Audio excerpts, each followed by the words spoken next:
Hello and Hey, welcome to the first episode of season three, the What Did You Think podcast, episode 36. 36. 36. We made it, guys. Wee! You probably you probably didn't think we were gonna make it this far. Um, but here we are. We're back again with another season coming out. Last season was such a hit.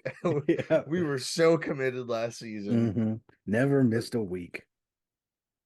We even sometimes doubled up in a week. That's just how committed we are. Right. And we honestly call us workaholics because that's what we did. hmm A We few things. worked and we are aholics. Yes, sir. I think we don't have time for lollygagging this time. Oh, absolutely not. Well, we got to explain. You know what I mean? It is That, the second annual What Did You Think Awards, name yeah, pending. But this year we have expanded the list of awards to be given out. And if you can tell by the runtime, we've expanded that as well. absolutely. Um, A lot of you were just asking for us to, instead of just announcing the winners before the actual award show, to just, have all the winners, have their own time. They're all going to, every single movie that we're going to name, the director is here behind this door. So they're going to yep, come out and have at least 5 minutes. So, yep. And people are always like, "Oh, why doesn't the Oscars let people give their full speeches?" We will never cut anyone off. absolutely. So, since we're never going to cut anybody What off, should we start with first? We have a lot of we have a you know lot what? of different things to do. I Let's see, say, one, two, three, four, five, six, 7 awards today. I say we get the bad out of the way. We start with the worst. Do you think so? I think so. Do you want to save the end for the best? So then we do all the other awards in the middle? Yeah. I think that's good. I like that idea. Okay. We'll save best pictures for the end. All righty. All righty. So, as is no as it let's tell you the rules for new viewers. This And isn't for us. yeah, this is not a normal we got together and talked about it and then we have a shared list. What we did is we separately, without talking to each other, made our lists for each of these awards, and then we uh will have a sort of a draft where if Ben picks a movie that I had on my list, I can no longer have that movie in my best or worst or whatever list.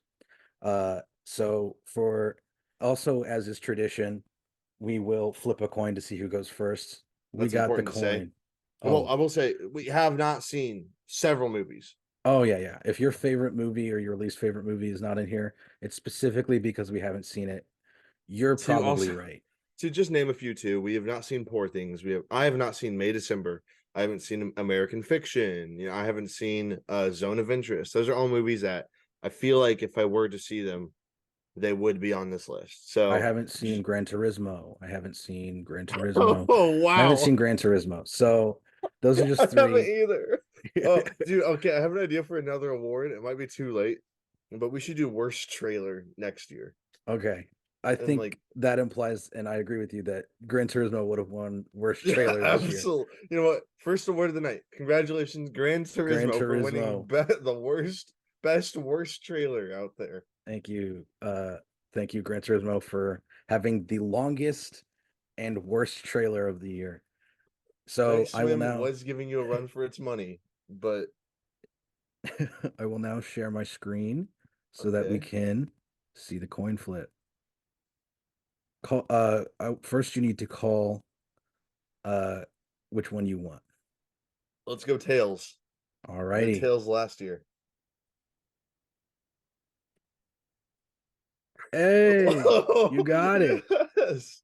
Well, that's awesome. Let me get out my handy dandy list here. Sir, I have my handy dandy list as well. We're doing Oh worst. man.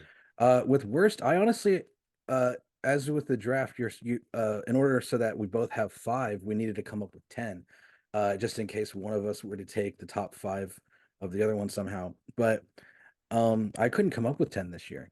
which is a good I thing. got 7. That's how many I have. I have one, two, three, four, five, six, seven, eight.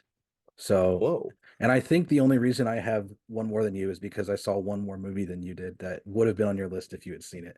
We'll get to that really? though. Okay.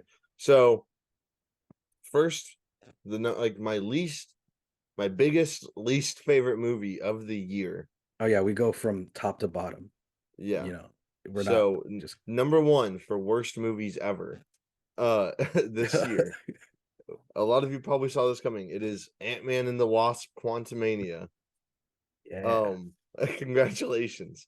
A little bit about why I hate it so much. You could watch. I mean, I'm sure you watched it during our uh Triangle of Sadness Oh, I'm review. sure you didn't. That was one of our worst performing videos we ever did. So, I mean, I've said all I've said about it, but I'll say some more. It's called Ant-Man and the Wasp. The Wasp is in it for like a few minutes, and her character is like non-existent because everything happens off screen with her. It's just like the worst VFX in a Marvel movie I've seen in a while. The world Which is building saying is something. It the really is. building is terrible. Like even the performances are awful. Everyone is there just does not care or is just like I don't know how it's supposed to go tempo wise. It is just all over the place. For it to have like such an anticlimactic ending, in my opinion, as well, it's like, and then obviously, Jonathan Majors in this whole incident really does not help the movie at all. Obviously, like it's Yeah. just in hindsight, it's like kind of awkward still, but I'm like, really everything that could have gone bad for this movie has gone bad for this movie. So, um, not just because of Jonathan Majors, but it is my number one least favorite movie of 2023. So, congratulations. Paul Rudd is in the room. He'll be coming out later. To accept.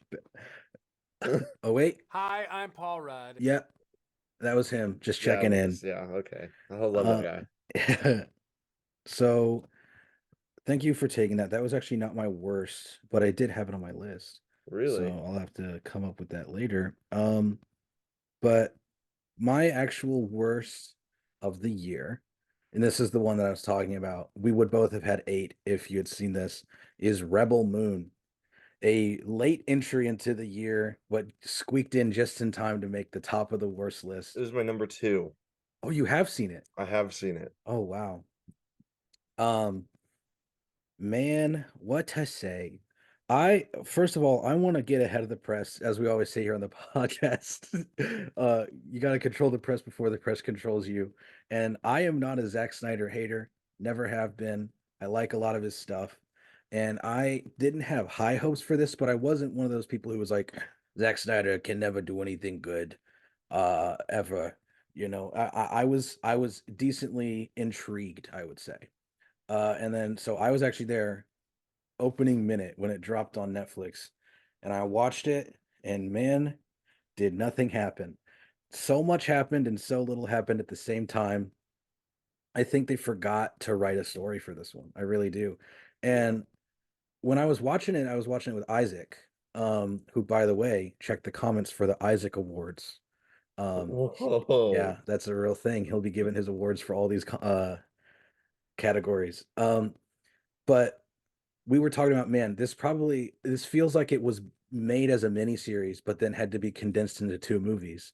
And I was like, oh, that would be so much better that way. And that's probably how it was. Come to find out, Zack Snyder originally wrote this as one movie. So it was actually extended. I did not even know that. What in Yeah. the world? So what this is from research I've found out later on, this is Netflix's really bad attempt at manufacturing a Snyder cut. They gave him free reign and the budget for what he wanted to do, and he made an R-rated cut. And then they told him to make a PG-13 cut anyway, and they're gonna release both. There was never not a plan. Like it's always been in the plans to release both versions. So this was a useless. I don't say this a lot. I rarely would say that something doesn't have like should not exist. This cut of the movie should not exist because it's just here to manufacture a Yeah, Snyder cut it's just scenario. there to build. Well, watching the movie, it felt like I was on my phone 100% of the movie. Like, and it felt like stuff would happen. And I'd be like, did I just miss like an important plot point? And then I'm like, oh wait, there is no plot. Oh wait, there is no story. So What then I'm like, okay, it's all right, it's all right, it's all right. Yeah, I I remember. I I was gonna say, I am very fortunate that Cameron told me that it was really bad, because I can't imagine watching it with any expectation at all, because I feel like I would be tremendously let down if that was the case. Yeah. The reviews of this on every review site there is reeks of copium. I'll tell you that much. For Really? yeah. Um, as someone who wasn't on my phone the whole time, I share Ben's opinion of there being no plot to follow. I paid attention and I still don't know really who everyone is or what their names Yeah. are. But moving on to number two, Ben. Number 2 for me, oh, I guarantee you've seen posters of it. I guarantee you've probably seen the same trailer over and over again for 5 seconds. But did you ever watch it? A majority of you would have said yes, but I watched it. I watched Ghosted, starring Chris Pratt and Ana de Armas. And why did I watch it? I have no clue. Probably because it's Chris Pratt and Ana de Armas. Um, it is it's the Gran Turismo effect where it's just the whole movie happens in the trailer and everything predictable happens in the movie. And the chemistry, I feel like, I don't know, I feel like they're just in movies that kiss each other, honestly, without like being in a relationship. Because legitimately, this is like the fourth movie they're both in, and it's like the same exact thing, except like, oh wait, she's the spy and he's the like, damsel in distress. And I'm like, which I'm fine with, but Sounds I like feel like Ben hates feminism. I am the number one hater, supporter of hating feminism. No, I'm not, Cameron. Don't edit me out like that. Um, no, it's just like a terrible movie. Nothing exciting is in it at all. Like the jokes are flopping left and right. It is just like ugh, like super ugh. Yeah, I never saw it, so I'll take your word for it. Yeah, Um, which means I guess if I have nothing to say, I'll go straight into my number two. yeah, Um, Winnie the Pooh, Blood and Honey. Did that come out this year? I feel like it did. yeah.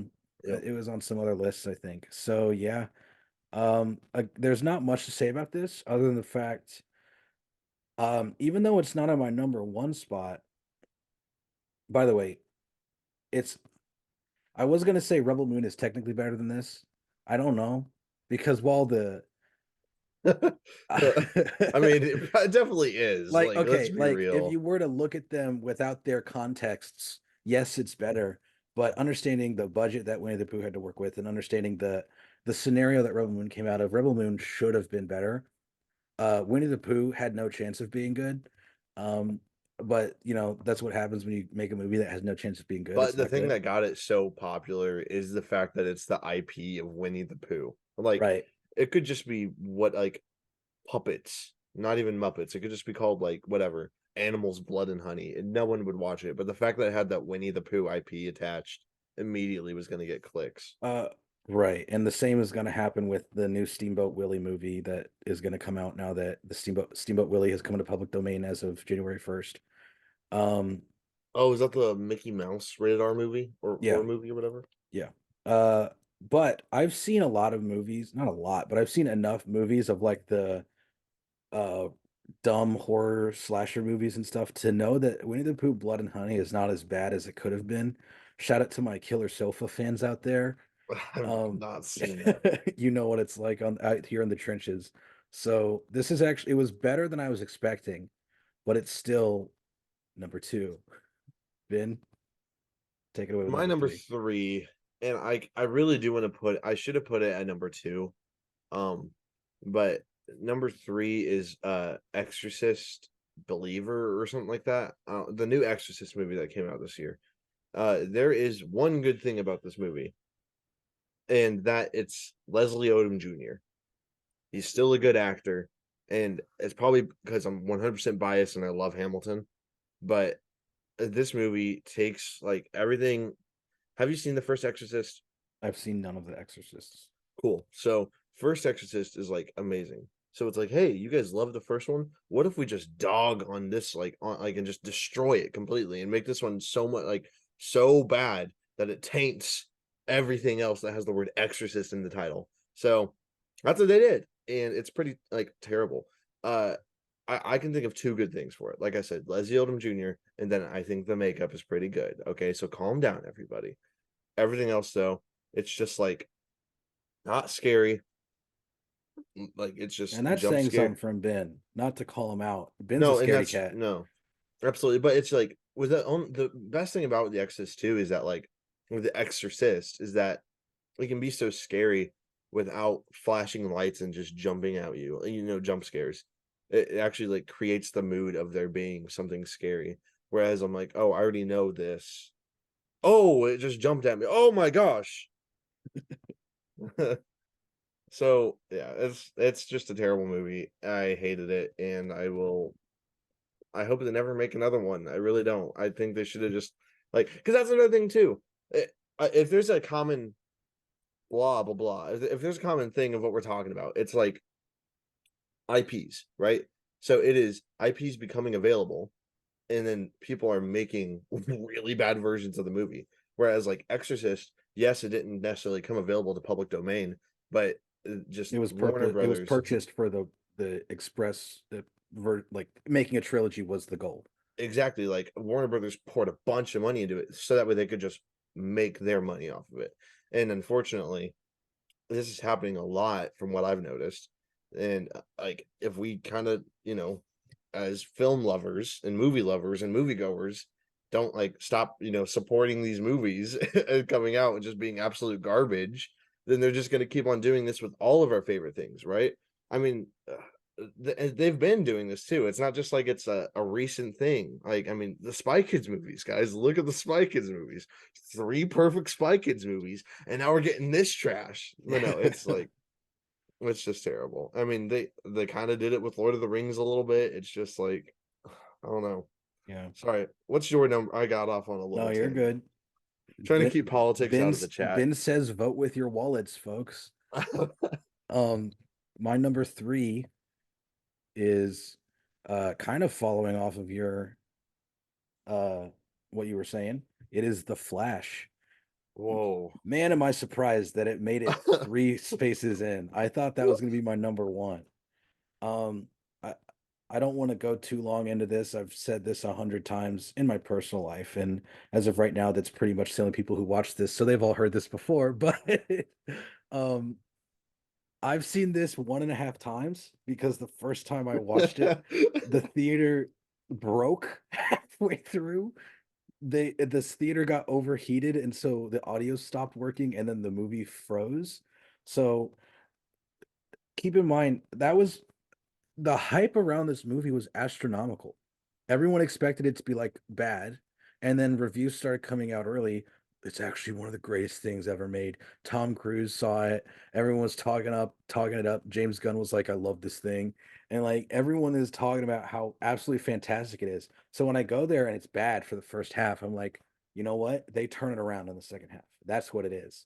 So I have to come another day, use my free ticket that the movie theater gave me for breaking this movie. And I'm like, okay, I'm sitting down. I'm ready to see what all the hype is about. And it got worse. It was the second half is Man. worse than the first half. I genuinely do not understand why the people who like it like it. I Yeah. want to know. I want to hear you out. I do, but I can't understand it. The it got so bad that the director had to be like, no, the CGI is bad on purpose. It's about speed and the bending of light. And it's like that's not what it's about. That That's is so copium. um if that's not bad enough, spoiler alert here, if you don't want to know about the Flash, skip a few, I don't know how long.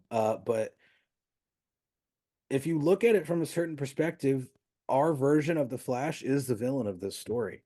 He creates this alternate timeline by going back in the past, and then the new Barry, who sees, oh, in my universe, the world keeps dying. I'm going to do whatever I can to stop it.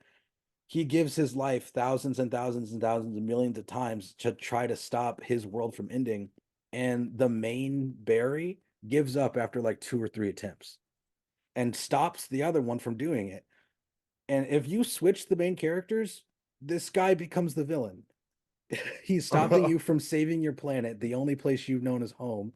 and then he goes off into his own world, which isn't the same world anyway. It's just this one's fine, I guess, because it's a different Batman, different universe. It sets up the new universe or whatever, but it's just so messy. That's I already crazy. thought this movie was going to be bad. I didn't expect it to be this horrible. Yeah. Oh, well, also, I guess in light of that, we haven't seen Aquaman either. I have. Oh, you have? Yeah. Well, then never mind. I don't know if that's on your list or not, but I'll continue to go. Um, so my fourth is on the lines of why did we make this a movie? This didn't need to be a movie. Again, everyone saw it while it was going on. Everyone knew exactly. It was so fun, especially with like everyone on TikTok. It was like I could tune in every day and find out something different. And it was like media buffet. I loved it. But then they decided to make a movie called Depth v Heard. I decided to watch it. And sure enough, it is terrible. It is what I thought was going to be, and thankfully, it really, how do I even say this? It is a documentary on the court trial, which was very entertaining to say the least. So, and I thought it was just going to be like, oh, stuff I didn't know about. You know what I mean? It was legitimately TikTok clips put together in a movie, and then randomly it'd be like the backside of someone that's supposed to be Johnny Depp and Amber Heard, like reenacting the abuse. I'm like, what am I watching? Why is this a thing? This is so like offensive for the people that are involved. So, so it was confusing and it made no money. What? So yeah, I know, shocker there, but that was my fourth least favorite. That's wild because for a couple of reasons. One, that's not the only Johnny Depp Amber Heard adaptation that we're getting. I don't know if the other ones are out yet, but there's the documentary and then there's going to be like a reenactment thing or whatever. But the other thing is the only reasons those kinds of shows and documentaries are interesting is because it shows the aftermath. Mhm. These things are Yeah. supposed to come out like 10, 20, 30, 50 years after and see what happened after. But if it gets announced and starts getting worked on during the trial, you don't know what No, comes of it. it's so stupid. um the next one on my list is Haunted Mansion. And there's literally nothing to say about it. It's bad, it's boring. I fell asleep during it. Nobody in the movie wants to be part of the movie at all. And it seems like it was made for Disney Plus and then accidentally released in theaters. Accidentally released in Yes. theaters. It seems like Ugh. someone pushed the wrong button and released it in theaters when it shouldn't have been there. And there's literally nothing to say about it. That's how boring it is. Well, Uh, geez. Well then, I'll take my fifth and final one then, alrighty. which is frustrating because I've got three that I'm kind of fighting. I'm fighting which one's worse. Um, and I guess honestly, I'm gonna let you go. I'm gonna let you go, and hopefully you take one of mine. I can guarantee that I won't. What is it? My next one is it would have been great if this came before. Um and honestly it should have. It is better, but I just added it to the list because you reminded me of it with your Dep V Heard. It's Aquaman 2. Um Yeah. yeah, it's such a fitting end to the DCU EU is what I'll say. It's such a It was fitting end. it was pointless. I'm sure some people are really gonna like it, but it was pointless and messy and riddled with behind the scenes stuff that you can see coming through in the final product. Spoiler alert, kinda. I am 90% sure that they replaced Amber Heard's role in this movie with an octopus. Really? Why do you say Mhm. that? Because he goes on this adventure, right? And he needs a companion. And so they just give him an octopus that has no lines and can easily be added in post. Huh. That's Yeah. interesting. So makes me really want to watch it. hmm Well then I'm gonna go ahead and say my final. my number 5 for my least favorite movie ever in 2023. Can I say my honorable mentions first? Sure. White Man Can't Jump was on that list. It escaped. It escaped. Good Burger 2 was on the list, but I recently just took it off because I remembered there was a movie, and this is the hot take, but Knock at the Cabin, I think, is one of my least favorite movies I thought you loved that. of this year. What? Yeah.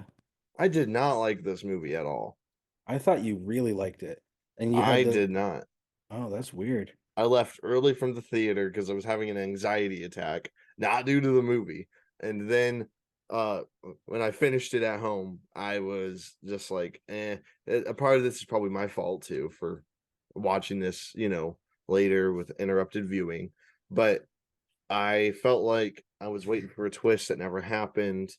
And I felt like Dave Bautista was fine. I think, everyone else was I just didn't think it made any sense too. I don't know, maybe it was like there's a deeper meaning to it that I just never got. But We especially after watching 99% of Leave the World Behind, I'm thinking like that is such a better version of what this is. So, That is and I really felt good. like for that reason I'm out. So Yeah. Weird to watch 99% of Leave the World Behind. I'll tell you that much. But I literally have 30 minutes left of the movie. But I had to um go because it was Christmas Eve. um yeah, I wasn't expecting that. I don't remember I we made a video about it. I don't remember what we said. You I can don't check either. that out. I could be completely like Different. just like what is the word I'm looking for? Hypocritical, I Yeah. guess, on what I I mean, just said. people change over time. Yeah. One, two, three, four. Okay. Wait, I've already done five. Yeah, oh yeah, because you let me go early. Yeah. Yeah, yeah. So Wow. yeah, my honorable mentions, we're not gonna talk about them, we're just gonna say what they were. I had them on my list, I didn't get to say them. 80 for Brady, What? Sisu, and the Marvels. Um, Wow. yeah. Wait, what else too? 80 for Brady, Sisu, and the Marvels. Man. Yeah. Yeah, 80 for Brady was such an amazing episode. We can't talk about oh yeah, it was a good episode, but we can't talk Uh, about the movie as a honorable mention. oh yeah. All right, so don't forget, guys, check the comments for the Isaac Awards. See what he gave us his five worst of the year. Um, it will be yeah, it will be there. And then Ben, why don't you choose what we do next of our Do you want to do video game or TV show? let's do video game. I think so Our too. top one video game of the year. Flip a coin?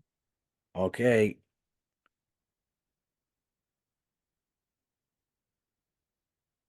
are you ready? Yep. I'm going tails again. Oh, No. failure. All right. My top one game of the year is Spider-Man 2. Oh. Yeah. Before everyone freaks out, it's because I haven't played a lot of the games that came out this year. That's not to say Spider-Man 2 isn't incredible, but or amazing, but it is We're I know spectacular. I know that there are games that I'm gonna like better that came out this last year, but of the ones that I already played, Spider-Man 2 was great. I got it I think I got it day one. Yeah, because I pre-ordered it. And then I had the platinum trophy within 4 days. So Oh, jeez. yeah, that was my number one. Wow. So for me, last year, if you guys recall, my favorite video game of the year was Marvel Snap, the mobile game. I've expanded my horizons a bit. Well, it's the thing is, I used to only play like Fortnite and like Rainbow Six Siege and stuff like that. And like 2K, but I'm not gonna make those my game of the year. I will say this most recent update in Fortnite though legitimately could have gotten that top Like spot OG if season and the new season, OG season and then like the new season of just like adding Lego Lego Fortnite. Yeah. and Fortnite Fest. But the number one game of the year that would have got number one if it wasn't for Baldur's Gate 3. I am not a gamer. Okay, I am a gamer. Let me get into my gamer pose. So that is for those of you wondering, that was my gamer pose. Um no, I'm a gamer, but I'm not necessarily like the Cameron type of gamer because I feel like Cameron, just like plays a lot more games than I do. Mm. Whereas like I kind of stick to my basics. Cameron's much more experimental. He dips his, toes into the waters of different games and even like consoles where I really, if it's not on Xbox, I kind of just don't play it. So I'm a bad gamer when it comes to that sense. But I tried Baldur's Gate 3. We love D&D. If you can't tell from our D&D episode. But I I love this game. I'm still playing it. The first day I got it, I realized I played 10 hours straight and I had to go clean myself. Like Bro. it was I'm living much more unhealthier now that the game has come out, Now but that's it's really saying something. but I love that game. It is so fun. It's so immersive. It's just amazing. And yeah, I mean I recommend it if you are. I mean, why don't you take a look at this book and tell me you don't want to play the game? See, it's basically the same thing. Yep. It is a So Dungeons and Dragons cookbook. For Christmas, I got a printed out picture of the cover of Baldur's Gate. Um, so is that because they ordered it for you, it's but it's not because here yet? the deluxe edition isn't out yet. Yeah, but That's so yeah, funny. Oh, well, those are our games of the year. What's coming out next year? I have no clue. yeah, me neither. Moving on, right to business. We have Straight to business. our top two TV shows of the year. uh, well, I'm excited. This is going to be a really competitive one. Yeah, I think so. I think, I mean, you are more inclined to watch TV. I've just recently got into TV. I've allowed myself to watch TV more often Holy now. crap, dude! My word. Sorry. Go ahead. I got like a lot more shows I just thought of. I mean, we can do a top three if you want, but we'll know by the end, I guess, if we've done two or Yeah. three. Let's get right into the coin flip. You know what, guys? I'm gonna stick with tails. I'm gonna stick with tails. All right. Give me tails. No. Well, there goes my list. All right. I have so much power. I am taking SpongeBob season 9. It's season Uh like 98, dude. The Simpsons. Uh Family Guy. So here's the thing. I know I'm not getting my number one and my number two, so I might as well just grab my number one. So I'm going to. You've predicted this. This is Succession season 4, and of course, like I'm not saying what my number two is because Cameron's about to say that as his number one. But Succession season 4 is, I think, in my well, obviously, I think is the best season of television this year, and it could be for a while now because I don't know.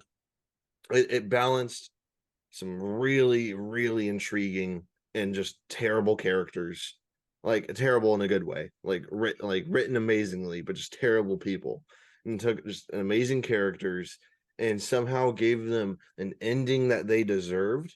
And I just feel like with a show that is so cutthroat, so disgusting, brothers, and so just insane, and for them to wrap it up as some like nicely as they did, I think is one of the most impressive things.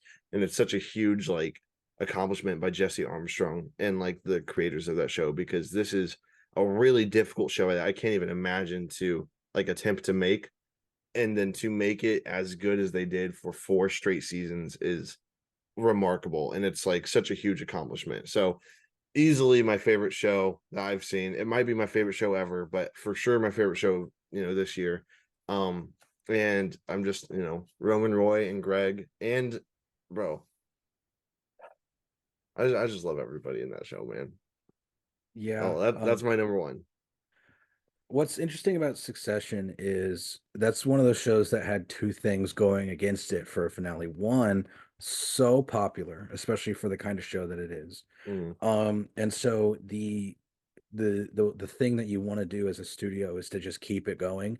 and extend it, extend it, extend it, extend it. And Yeah. as every season that goes on, you run the risk of it getting you have burnout, you run the risk of it becoming less compelling, you run the risk of things being like, okay, we get it Yeah. now in the show. But they knew when to stop it. And not only did they know when to stop it, this is the kind of show that if it ends poorly can negatively impact the rest of the show. Yeah, Oh, absolutely. I mean, it rewatches could easily have a Game of Thrones effect. I mean, if obviously this very different yeah, scale, but like with how many characters Game of Thrones has and with like Succession has, everyone wants their piece, character wise, but also, I mean, as like, a fan of the show, I mean, you typically find a character or two and you're rooting for them like hard, right? Like I'm sure not many people were rooting for Matson, but I'm sure some people are that like the actor. Like I was rooting for Roman, I was rooting for Tom, and they're on different sides. You know what I mean? So it's just I'm right. super worried while watching the show.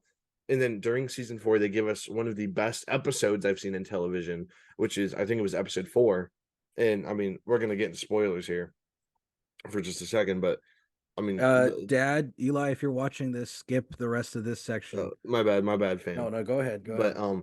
I'm when the decision to kill off Logan Roy, especially that early into the season, So was one of the most unceremoniously. jaw-dropping like weeks I had because it came out on Sunday, so I had to wait this whole week thinking like he's not actually dead. Like, and what are they going to do for the rest of the show? And I think them dropping a bomb so early on just like made a whole tsunami of just anomalies of what is about to come for the show, and I That think they episode executed it alone, perfectly. that episode alone could potentially have been on my best movies of the year, dude. Like, Legitimately. but to real quick touch on endings again, this is the kind of show where if if they handle the ending wrong, you rewatch the show and you're like, if all of this ends up in this way, it spoils all of this. This isn't like intriguing Hmm. anymore. This character is going to all this to just for it to end like that, you know? Hmm. Every single character, it wasn't about them getting what they wanted or being satisfying. It was about them ending in a way where it's like they have got themselves there. This is the consequences of their actions and it makes sense. And it's I don't know. It's some adjective. I don't know. Yeah. But uh my number one, Ben's number two.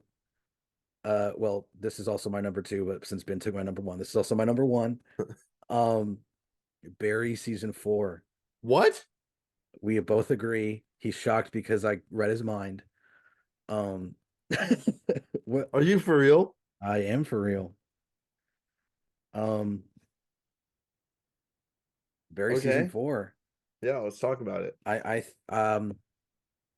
Man, Barry's great, right? Uh, I do know that me and Ben disagree on this. I don't know if Ben is as big a fan of, especially the finale, but more, yeah, Barry. It's just this again ending when it needs to. I think I don't think I could. I don't think another season or two of Barry could have really been as intriguing as it Hmm. was now. I have my problems with it for sure, but it's definitely up there with it just is a good cap off to one of my favorite shows of all time. Uh Bill Hader is just fantastic. He directed every episode this season, I think. Yeah. Um I'm excited to see where his career goes. Yeah. He has And some Oscars in his future for sure. Not just directing, not just acting, probably maybe both. You never know. I think he's a fantastic actor and a fantastic director, a fantastic writer. You know, he just has everything going for him. Um, yeah, I think the yeah, only thing that could mess it up is if I start putting my scripts out there and get my right. directing going. So, well, what I was going to say Dethrone is, him. though I'm not the biggest fan of the latter part, the second half of season 4, I still think like one thing I absolutely love and I will always support is comics getting into the director's chair and taking on like a serious thing, right?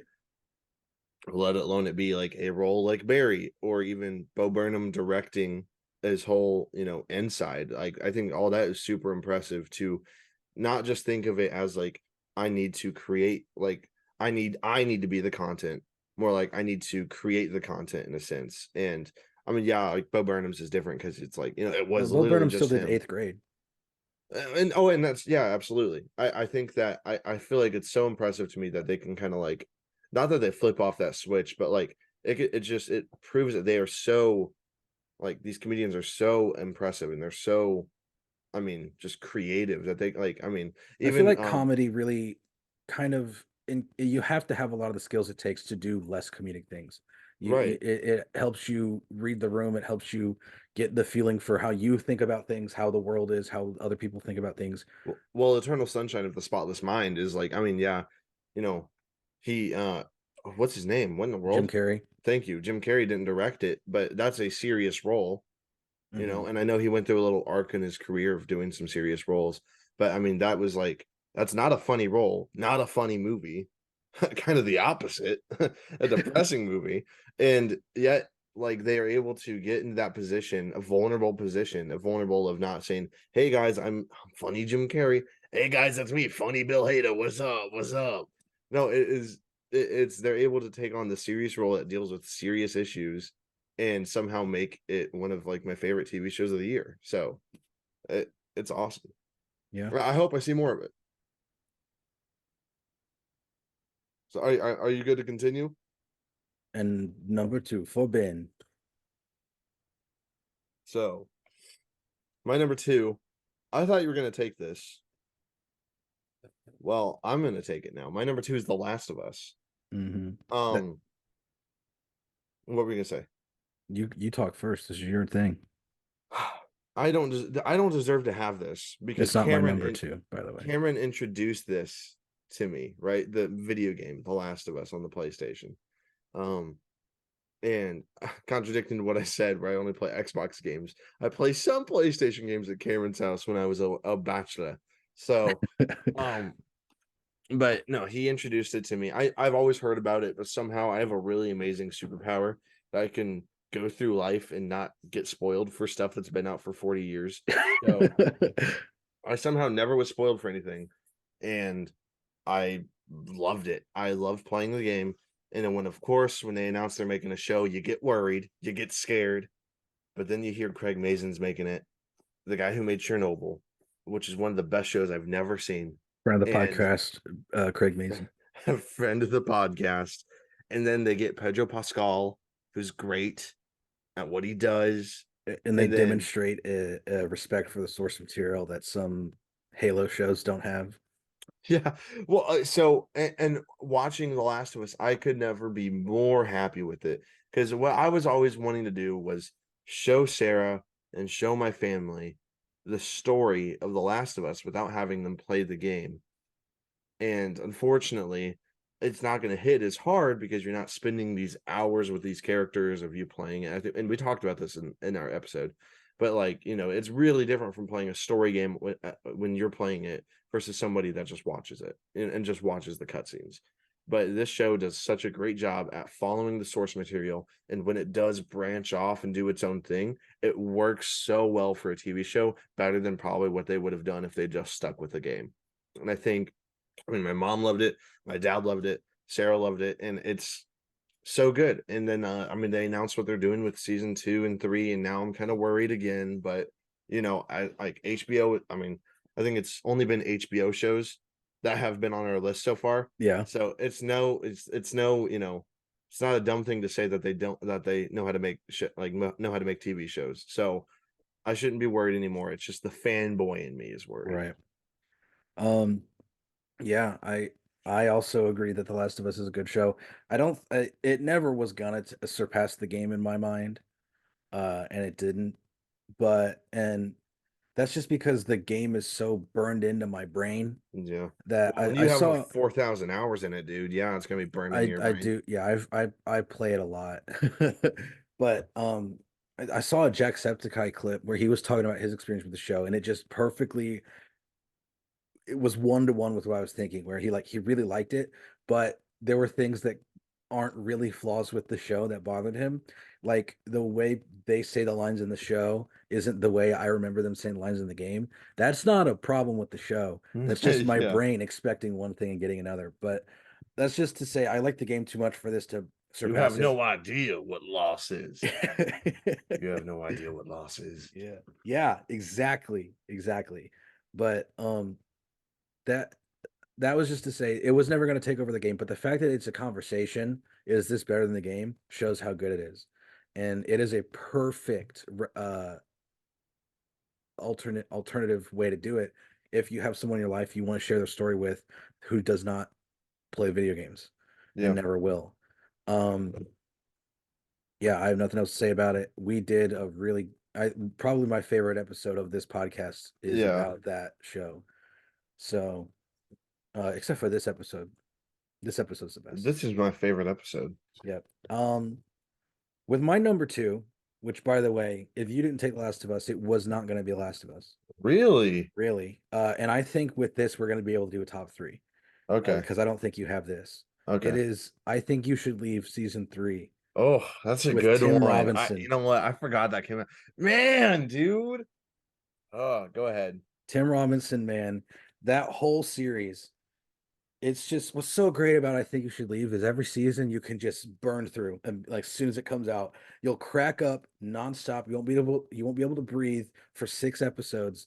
And then you'll just every day until the next season comes out, there's gonna be one or two or five or 12 jokes that you and whoever you know in your life has seen can constantly quote, and no one else around will know what it is. What is the number one thing you quote from Season three. season 3 and then the whole show? Um, season three is definitely the the cigar. Yeah. Mine's the same bit. It's I gotta find a way to make money off this. Yeah. Yes. And then the I whole knew show. right then when that fish bumped me back on the boat that was the driving crooner. Oh man. I'm gonna kill you, driving crooner. They're trying to rip my decals off. They're trying to make it look fake. All of this will Oh make my sense goodness. if you see the show. Yeah, we And it just won't make sense. excluded everybody. But man, the whole show, there's just too much going on. I can't narrow it down to just one. Every Mhm. time I rewatch it, something else sticks. I think recently though, one that I've been saying a lot is hold that door, hold that door. It's just an episode, I think it's season one or two, where it's just a massive hallway and they're on opposite ends and someone's holding the door and he's full sprinting. No, he's not sprinting. He's yelling at them to hold the door, but he's walking at a normal pace. Oh man, I love it. Oh I love it. man. I recommend Well, anyone try it. It's short enough to where if you don't like it, you're not missing anything. You're not gonna run out of time or anything like that. But oh, it's so good. That's such a great show. Um, do you have one for a top three instead of a top two? oh yeah, I have like 3 more I could do. I You haven't have picked one any of more. mine. I have one more. Okay. So mine is something that I was not expecting at all. Like I knew shows were coming out that I was really hyped for. And then all of a sudden Smartless releases a documentary Oh yeah. and I had zero clue what this was. I watch it and I fall in love immediately with it. And I think it's such a this is the definition of a comfort watch. You can turn this on and binge it if you want to, or just watch one episode, a week if you wanted to. It is you will just be in a peaceful place, just watching friends hang out and joke around the whole time. And then yet randomly these comedians and actors are just going to be real with each other and just talk normally, like how we talk with each other and how they make fun of each other and how it's like how they live. It is such a fun, just like this is a good documentary. This is like not intruding on their privacy. I mean, I'm sure it was, you know what I mean? But like they were so comfortable with it. And I feel like they weren't worried about like playing up for the camera or worried about, having to do this. They're like literally it was like it's like the definition of bro, we should make a podcast. It is like they just decided to hire a camera crew and they were just walking around filming them. And it is and because of that, I now listen to their podcasts like every This week was now. your introduction to it, This is right? my introduction to it, and I love their show. I think it is so good. It is better than a majority of these celebrity podcasts that like are out there that are just so like I'd say it's just money. under ours. Well, yeah, because we looked at the rankings, and I mean, Will Arnett and Jason Bateman and Sean Hayes were asking to be on this week's episode, but we're like, sorry guys, Right. yeah. So we Paul Rudd takes up so much space in that room that we just could not fit them. So, Yeah. And wait, he has something to say right now. Hi, I'm Paul Rudd. Classic Paul. oh yeah, he's you gotta love him, you gotta love him. You got But to. no, I absolutely love it. I encourage you to watch it. If you like, if you're not even a big podcast person, you're probably not listening to this. But if you're wanting to know what it is, check it out on HBO Max. Again, another HBO show, or Yeah. it's Max now. But it's such a good just comedy too. It's just hilarious. You'll watch it and crack up. Yeah, Yeah. I will say, the my journey with the show, so put it in the most pretentious way possible, is Ben, you said earlier, it's not, they don't feel like they have to put a front for the camera. One of my favorite parts about the show is in episode 1, they definitely did. They were definitely exaggerating themselves, trying to be really funny. But as the show and at the same time as the tour goes on, they get worn out, they get tired, they have a bad show, and it affects them, and then they become more real. So seeing the transformation from their on camera, turn the personality on. This is who I said. Who this who I'm presenting. You know, by the end mhm. of the show, they're just like a bunch of tired guys laying around in between shows, Yeah, which I'm sure we're not seeing the real them. Like you yeah. never Well, can't because you I can't mean, encapsulate a whole person in that, especially with there being cameras, like I'm sure they were like, but you still definitely. you still see their walls come down a little bit, Oh yeah, which is nice. it's really vulnerable, and that's what I like about it.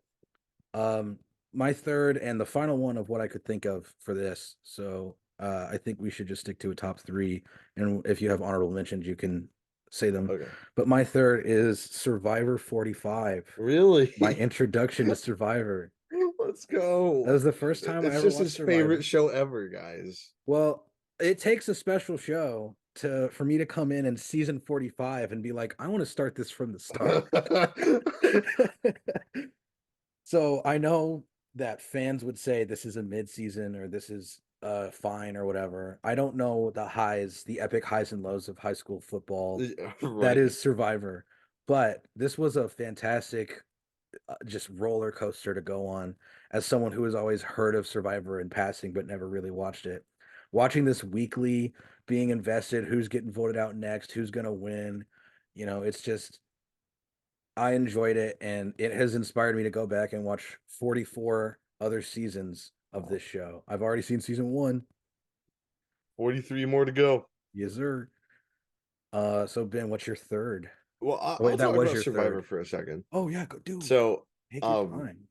I love it, right? I mean, you're looking at someone who's auditioned for the show and is so I've auditioned for the show, and I'm so excited to get an email, maybe. So, Yeah. of And course I love the show. you've also talked about Survivor with actual friend of the podcast, David Cole, right? Oh yeah, David Cole, yeah. No, David Cole from That Shady Buffalo, the ultra Survivor fan. I mean, I'm sure we share some listeners. Um, but I mean, he makes so much like Survivor content over there. Uh, and like it's something that he's a lot older than me, guys. He's like 50, right? So he does not understand my age at all.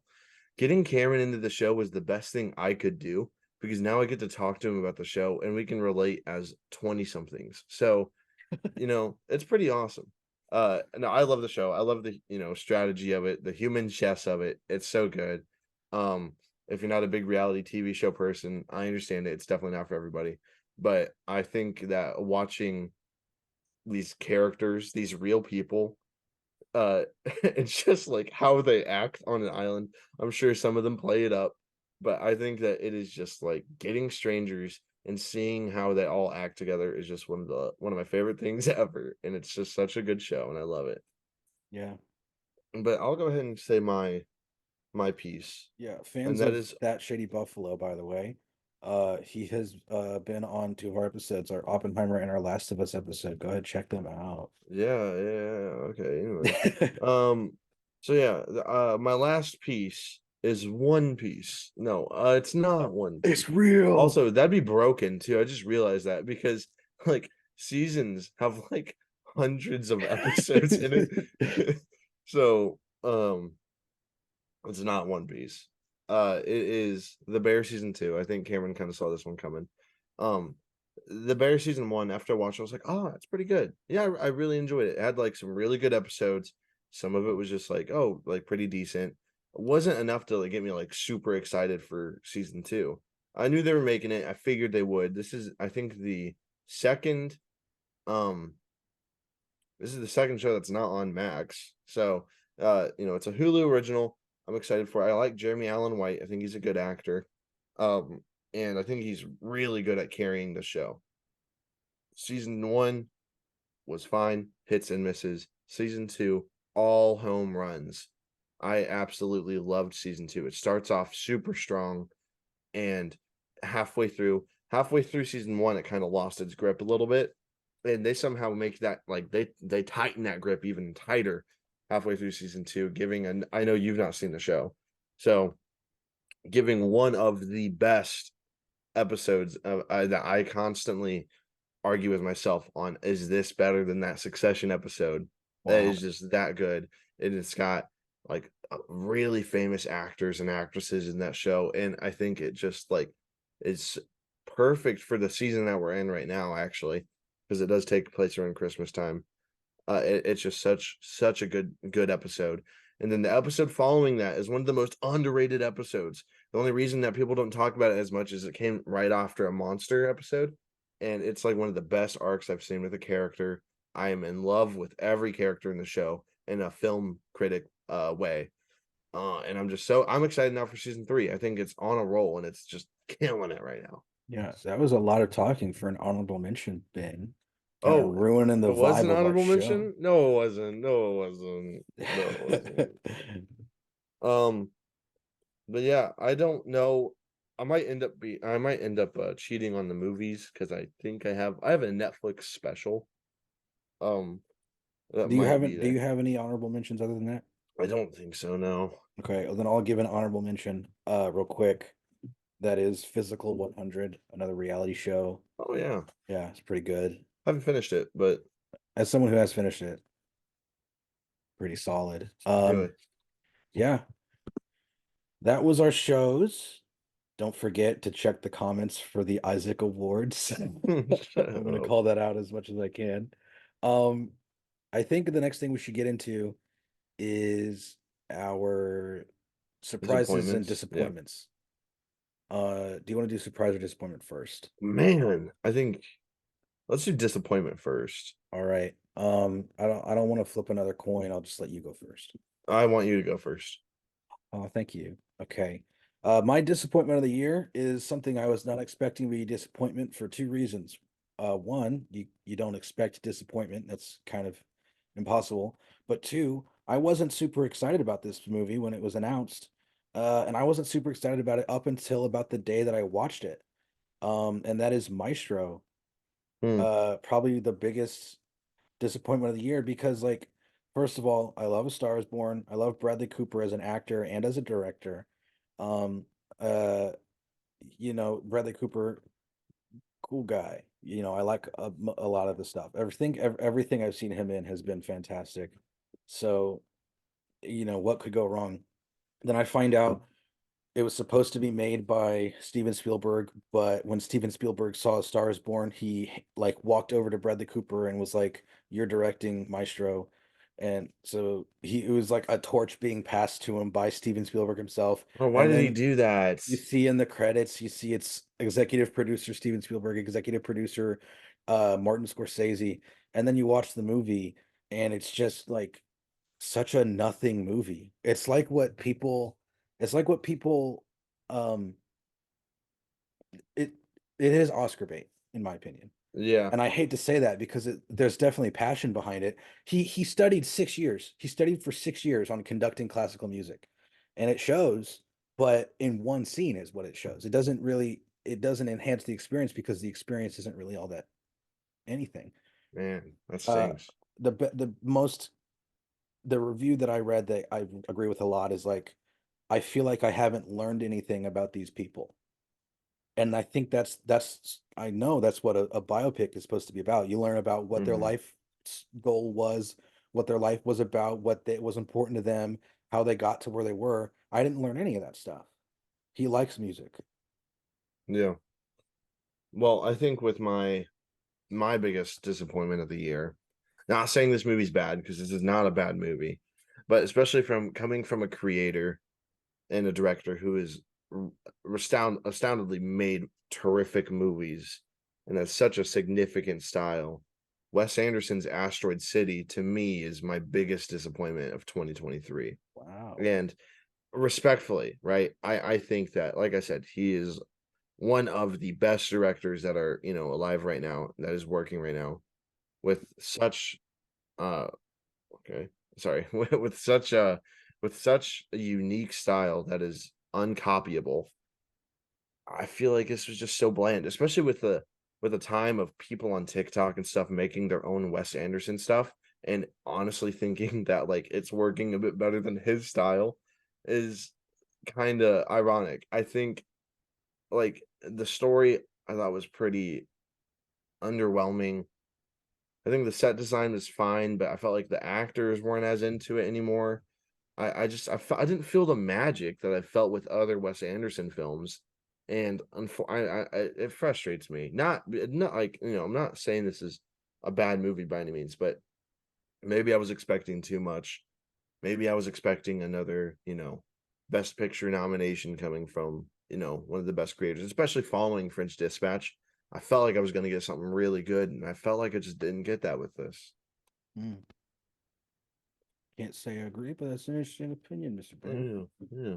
Um, well, I was first with disappointments. Do you want to go first with surprises? Oh yeah, yeah, I will. All right. I hope you don't Um, take mine because I only have one. a recent player in the game took this one. Uh, Especially with remakes and revamps not being the biggest hits. Hunger Games: A Ballad of Songbirds and Snakes. I don't know. Uh, Came out of nowhere. I mean, it was, on we did a whole upcoming movie tier list, but it honestly surprised me. I was not expecting how good it was going to be. I was super into it from the beginning to the end. I thought everyone was amazing in it. I felt like it was shot perfectly. I wish the first 3 were shot like this and had this intensity, even though we kinda know what happens at the end. I was still so frustrated and upset when I found out the bad guy was bad. So, I loved the movie, and it I mean, there's issues, whatever, but I was super surprised with it and was, like, honestly kinda hoping I don't know, it kinda got me into the groove a little bit. I could take another one of these if it was good. Don't do a Hunger Games: A Ballad of Songbirds and Snakes 2, you know what I mean? Yeah, I'm glad they didn't split this up. I feel like because this movie was long enough and there was Yeah, enough it going was. on, they were probably tempted to. Also, But Jason Schwartzman seemed like he cared more about this movie than he did actually in Asteroid City, I will say. Now, 2 completely different characters, but still, I thought this movie was funnier too. I loved it, every bit of it. I do. I mean, I did really like this movie as well. We were going to do an episode about it, but then, we didn't. Us. Then it's Yeah, us. we were too busy working on other podcast stuff, like, thinking about this list. Mhm. It takes a lot out of a person. But yeah, that is a fantastic choice. But it is not my choice. And I cheated with my choice, by the way. I did not pick a No. specific movie. I picked a concept, um, What? or a genre. We'll put it that way. Okay.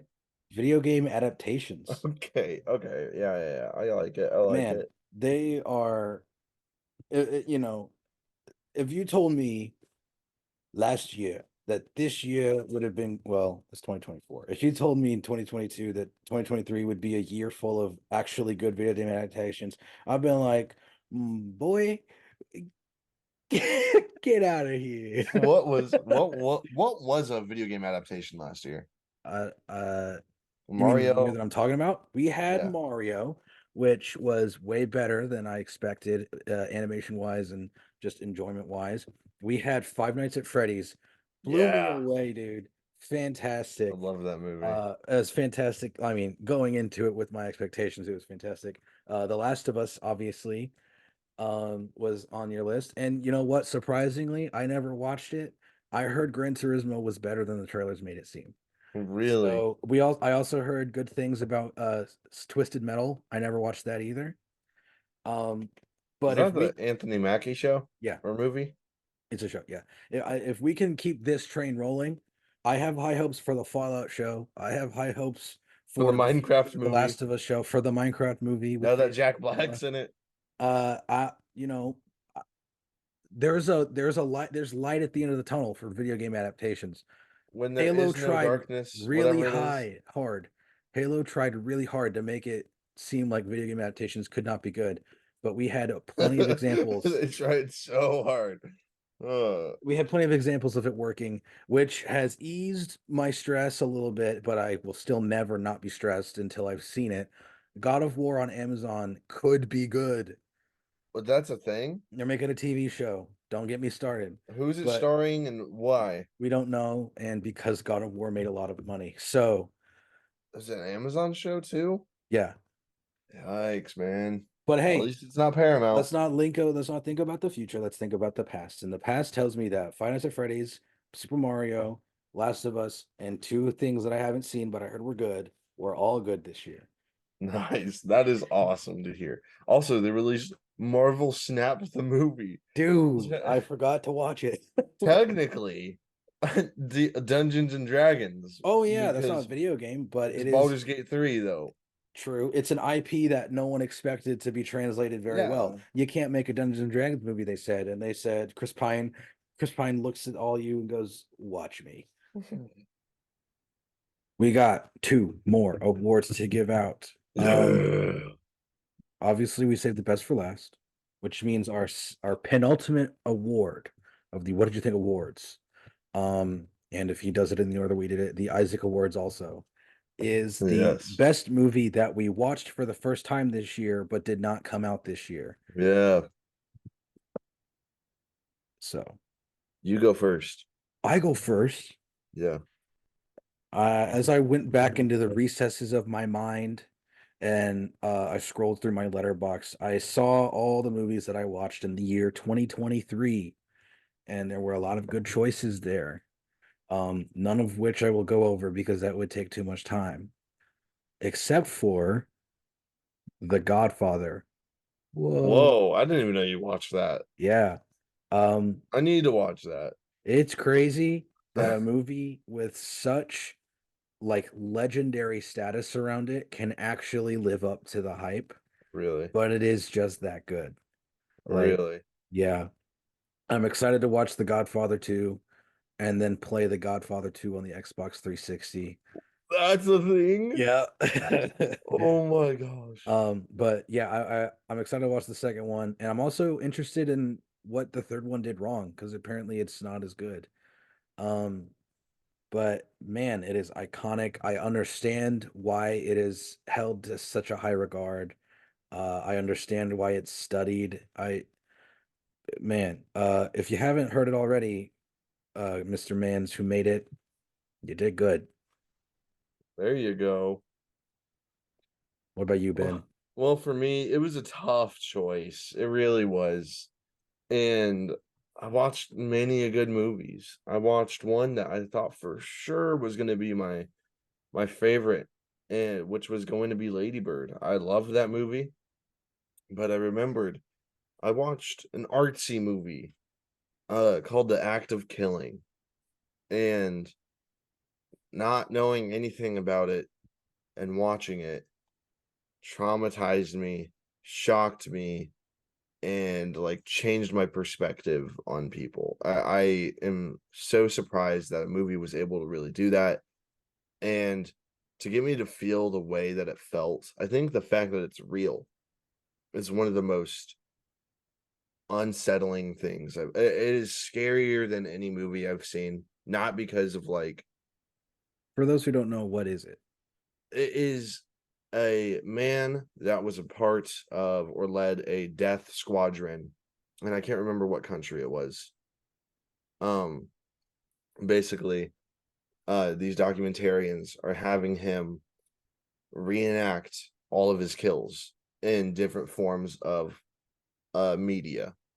So like it may be in short films or whatever, like a rom-com type of thing, or maybe they're doing it in like a LA noir type of setting.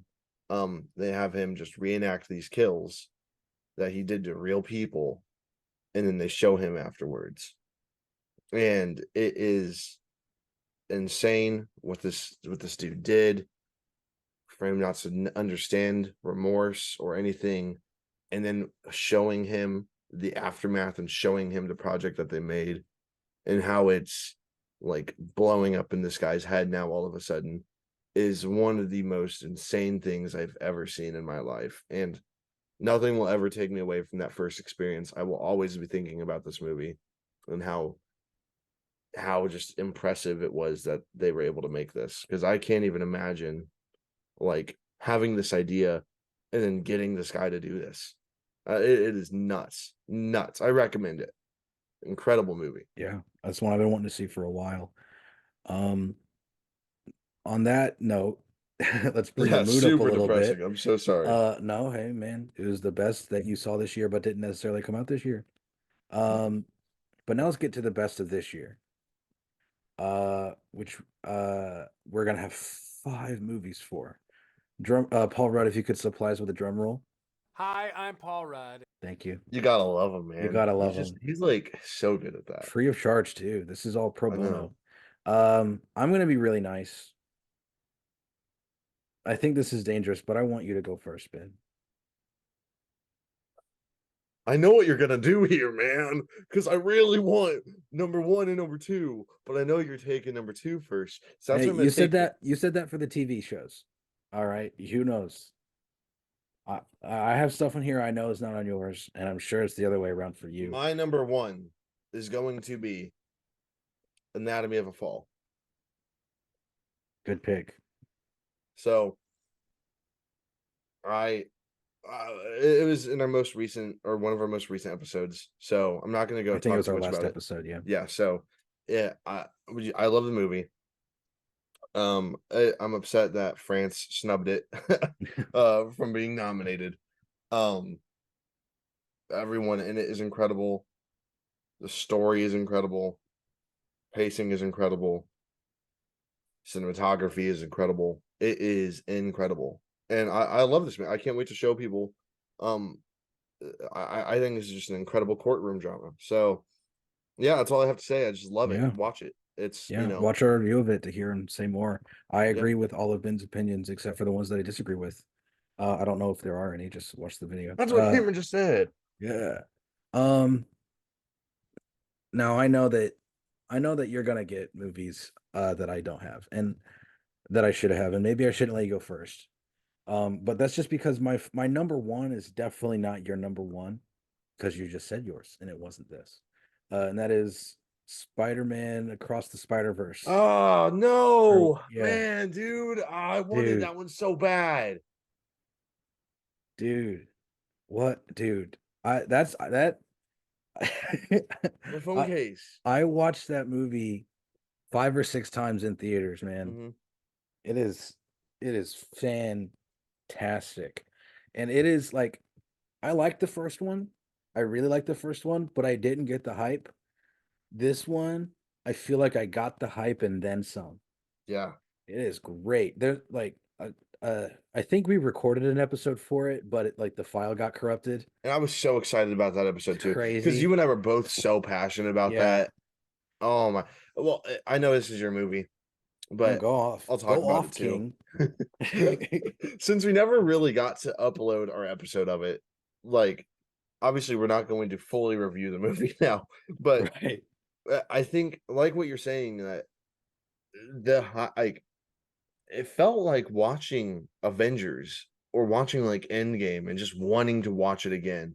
at the theater with different people too.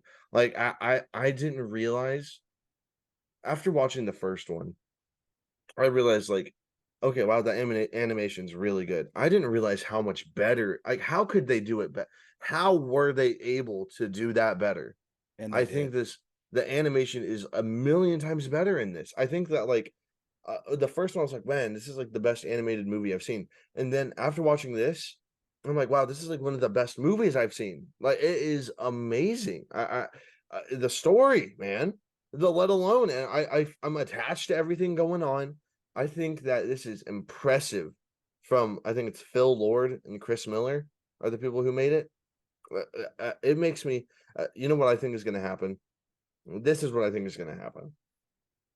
It's going to get nominated for stuff. Not going to win a lot, right?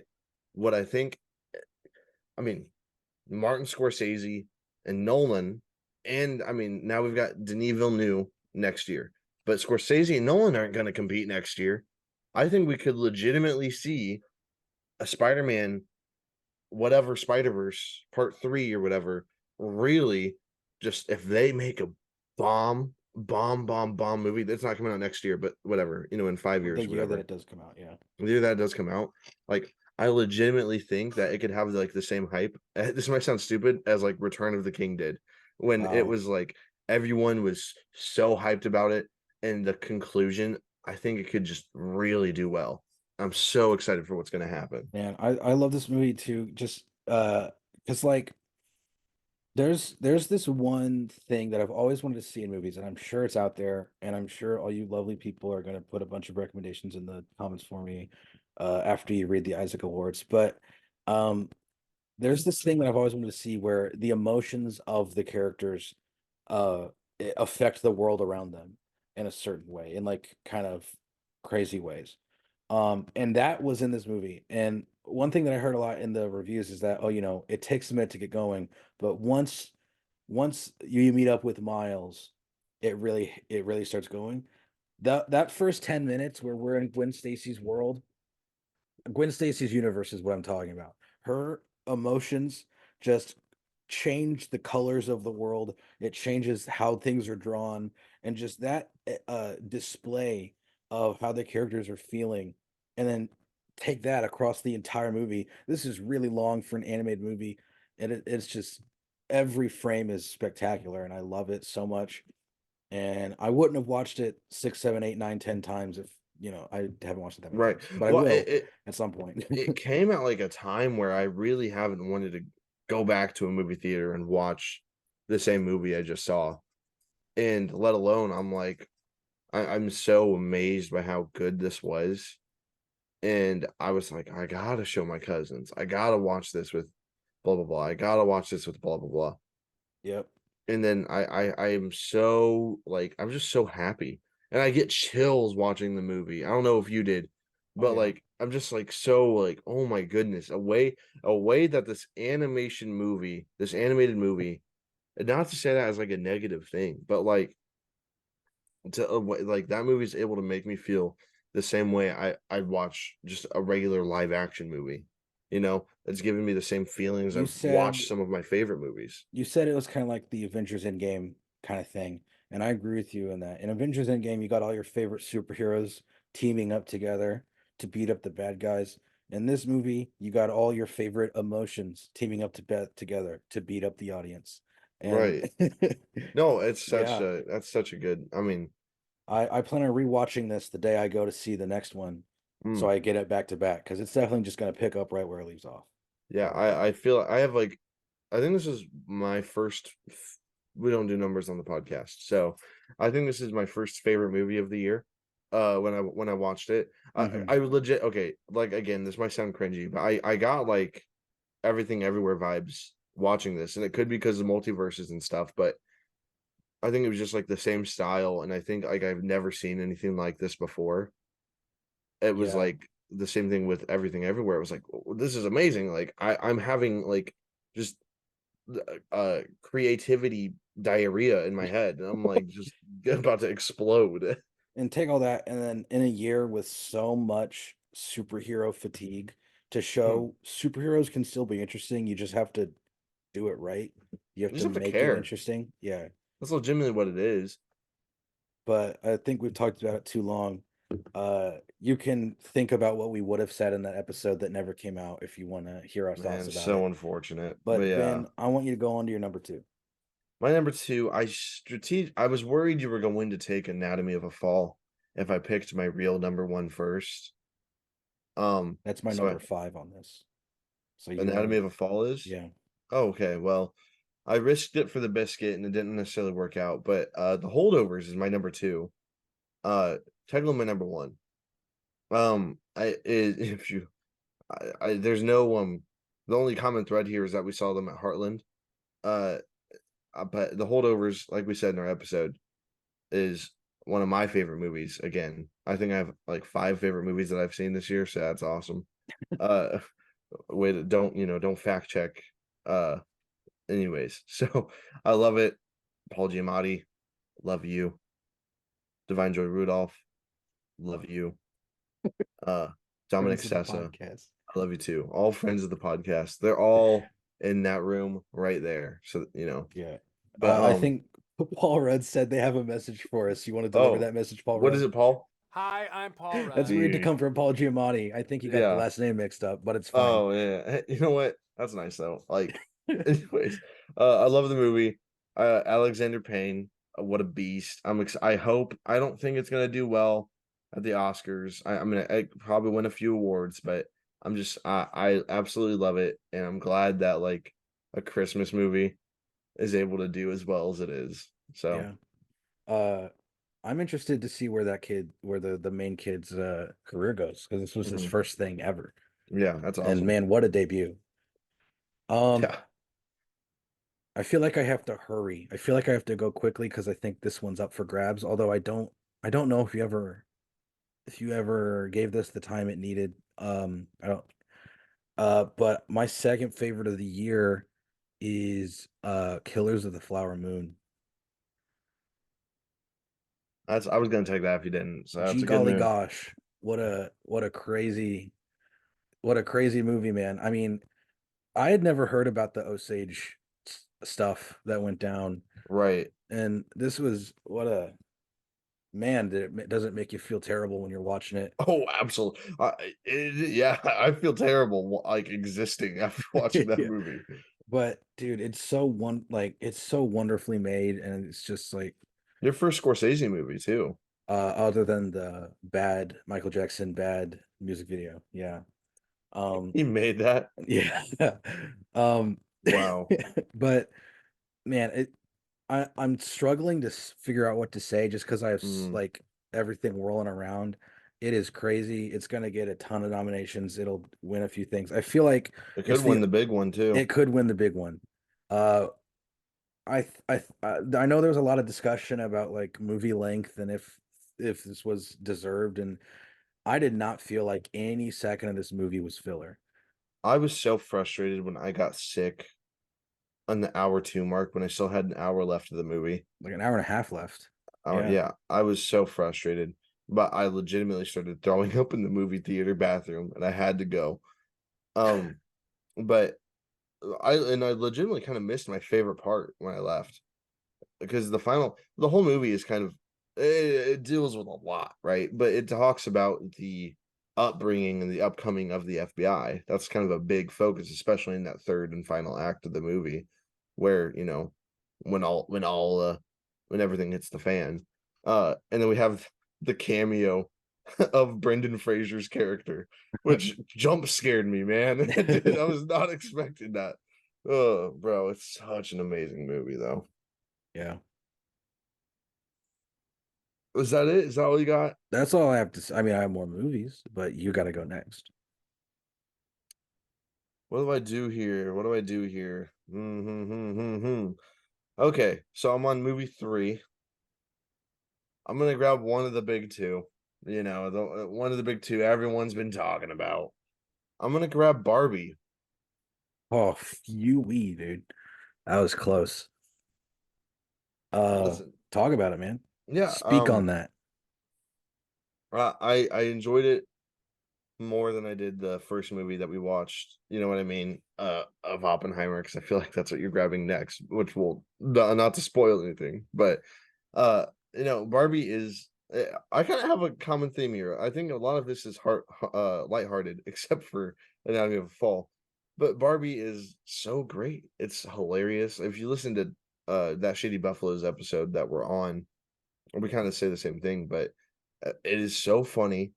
You've got incredible actors and actresses, just in such a stupid idea for a movie. If we're gonna be honest, like making just a movie about dolls. But Greta Gerwig is such a talent, such an amazing creator that she's able to make one of the most heartfelt movies of the year and make it so important to to our generation and and not just our generation but everyone's generation, to make it such an important subject on subject matters, and it not be, I don't want to say in your face in like an offensive way, but like I don't think this is an offensive movie by It any was means. handled eloquently.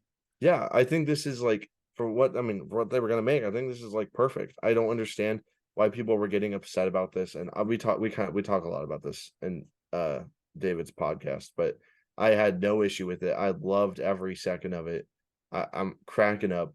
Yes, the car chase scene looks like a Nissan commercial and or Chevy commercial or whatever, but it's so comedically amazing. Story wise, it's perfect. Heart wise and emotional wise, it'll tug on those strings if you got them.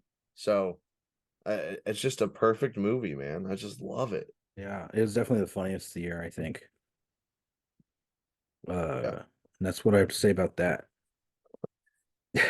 Cameron's really against everybody in that movie. No, that's not true. But yeah, that surprisingly that didn't even make my list. But it could have, it was in the ideas phase Yeah, before I had to knock stuff out. But I'm gonna move on to my third pick, which another movie I know you don't even have near your list with a 30-foot pole, but I fell in love with. Beau is Afraid. Man, uh, I don't know how much of that you saw. I know you tried it. Um, it just, I don't know what it was. I 100%. Anyone who's like, man, I tried it, I didn't like it, 100% understand that. But for some reason, that just like hit me so in like just the right way to be like, this is fantastic. This is one of the like it was.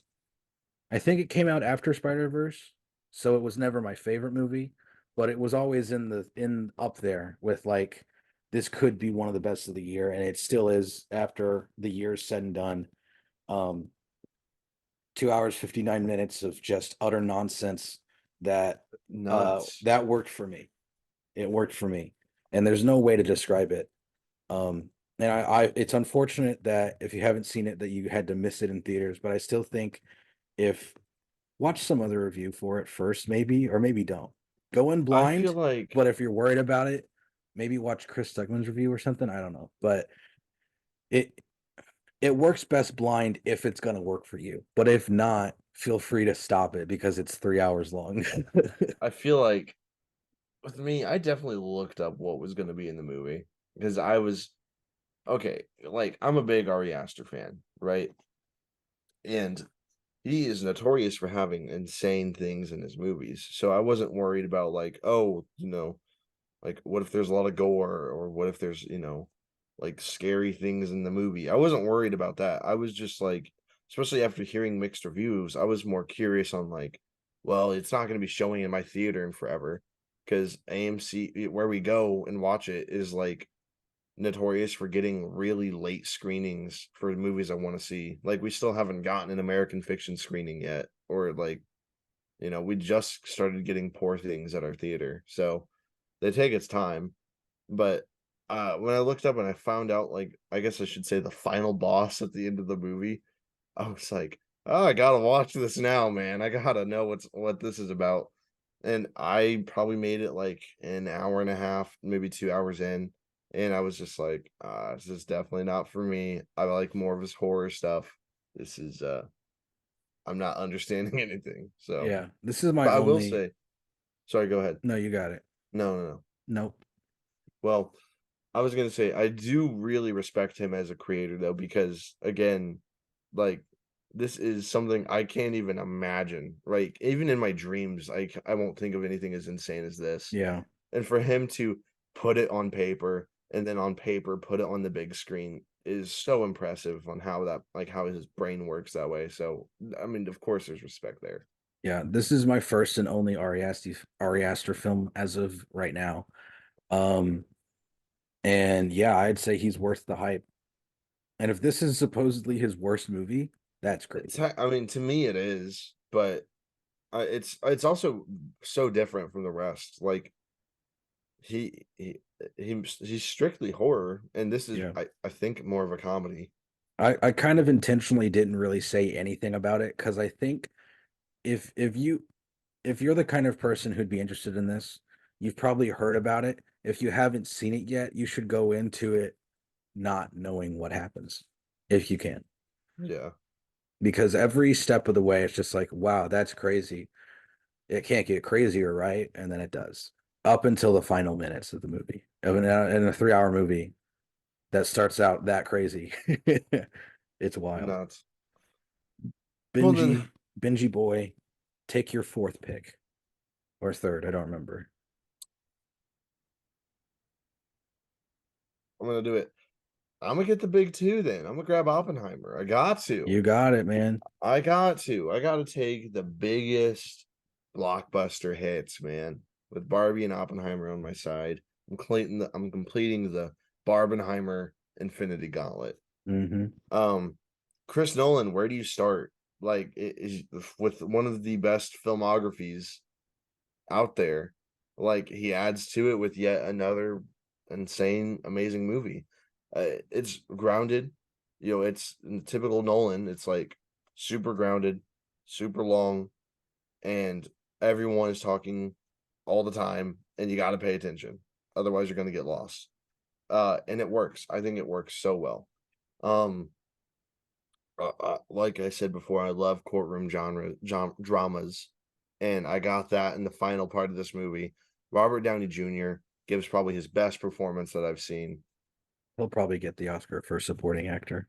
Cillian Murphy does incredible. This might be his year too. It's going to be him and Scorsese that are going to be fighting it off. You know, of who's going to get the most awards. But Mm-hmm. yeah, Cillian Murphy is so great in it. The direction by Nolan. I'm not even a big Nolan fanboy, but I just am so impressed with this movie. It's one of my favorites. It really is. It's just such a good. This is how you make a biopic, right? Right. This is how you do it. Not like Maestra. Like you said it perfectly.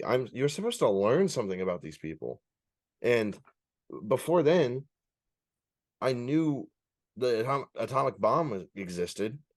I never even put together someone made the thing. So of course I was gonna learn something there.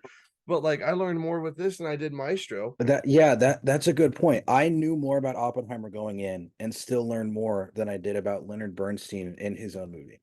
Like Yeah. that makes sense. But you continue. I technically cared more about Maestro because I was Jewish and I was Jewish. Not Uh up until that movie came out. after watching that, I'm like, no, Jews, you guys keep Bradley. I'm not we'll sub out. We'll sub out. Um I'm kidding, he's fine. But no, Oppenheimer, it's just so good. I mean, the score is incredible by Ludwig Göransson. So it's just like everything about it is so great. And how do they make an explosion? Not like a war explosion. How do they make someone pushing a button? One of the most intense scenes I'm going to watch all year. I'm on Josh the edge Peck of of all people pushing a Josh button. Josh Peck of all people pushing a button. Megan. um pushing a button and somehow has me clenched all the way and I'm just like so hype. And then jump scares me with the explosion that I knew was gonna happen in the movie, and it still scared me. It Yeah. was incredible. Benny Safdie, shout out to you. Even though apparently everyone in my friend group hates your performance in this. hate is a Uh, strong word, but he was I think definitely the weakest part of the movie. I think you're He amazing was in in the it for like movie, 4 seconds, so and it I think doesn't you're really doing a take away great from job it. in The Curse. I So, like you in anyways, other stuff. I like you in you were probably the best part of Licorice Pizza. Um anyway, uh I will say anyone who has yet to see Oppenheimer yet, there was a reason we watched it before Barbie because we did need that pick me up afterwards. It does oh not yeah, it does not leave you hopeful. Um so funny. but yeah, I think Ben said there is to say there. Unless you had something else. No, just like it's amazing. Yeah. Number 4 for Cameron. Uh Something that had a lot of buzz when it came out, but I feel like as the award season came, it kind of got swept under the hustle and bustle a little bit.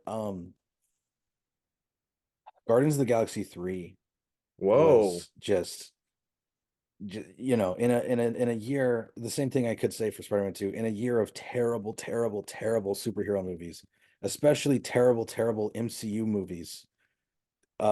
James Gunn finished his almost perfect, some would say perfect trilogy, um, with the best installment in said trilogy, in my opinion. Um, man, I was on the edge of my seat the whole time.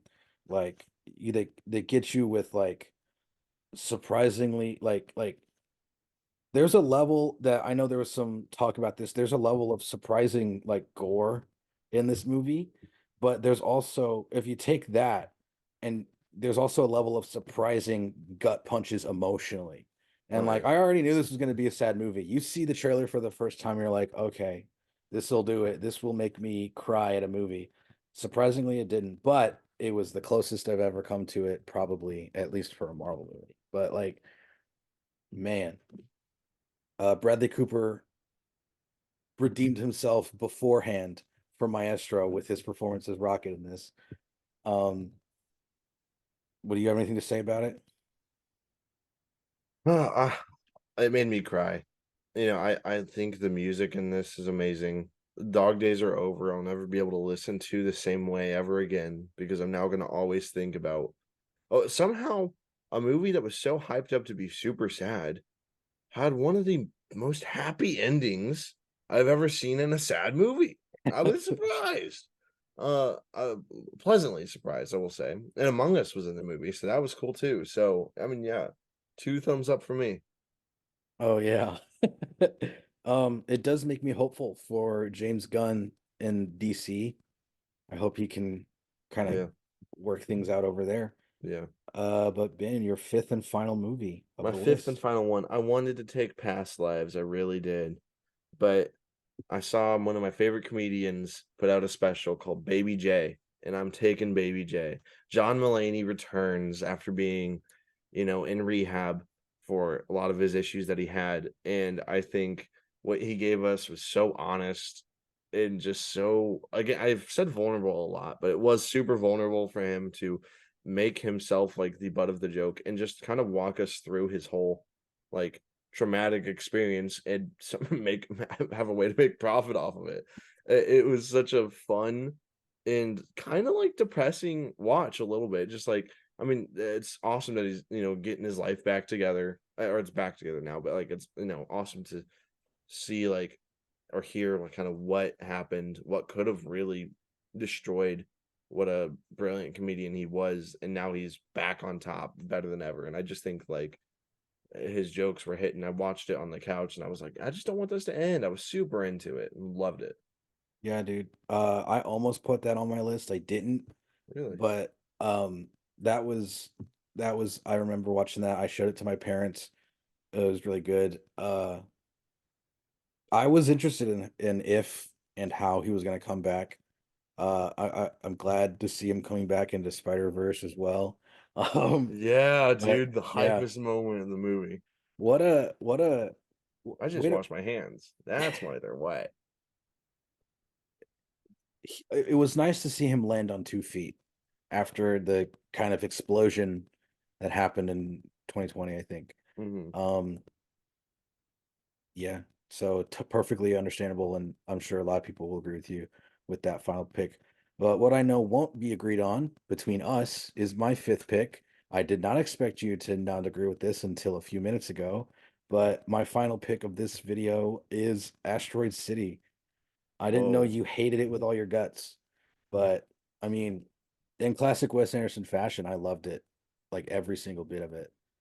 Um, and I can say something. I could say something that would make Ben explode here on camera. Um, and I will. It is better than what is it, Hotel Transylvania, the other yeah, Wes Hotel Anderson movie. Transylvania. Yeah. No, it's better than the Grand Budapest Hotel, in my opinion. And so is every other Wes Anderson movie that I've Bro, my seen. dog just heard that nasty take and had to come downstairs and see it. But it is great. Um, I think it's a good it's a good movie to show people who might not have seen his stuff before, in my opinion. It definitely it's kind of weird there at the end, but what Wes Anderson movie is not? That's the real question. Um, it has the least confusing framing. It's not like a book and a story and an interview, or it's not like Mhm. three separate four different newspaper clippings or whatever. It's just oh well, it is a play in a play or whatever. But whatever. It's good. It's really good, and it's great.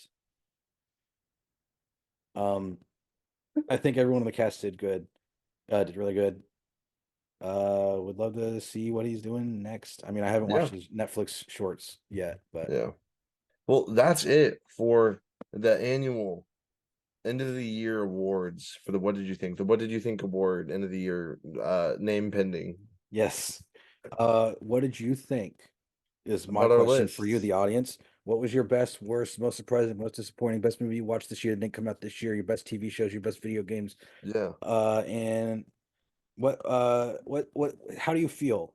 Also let us know how you feel about the Isaac Awards in the comments. Um, and this is cheers with your water bottles. Cheers to a good season 3. Glug glug glug glug. Dude. Oh, well, signing off. And as always, keep thinking, thinkers. Bird it up.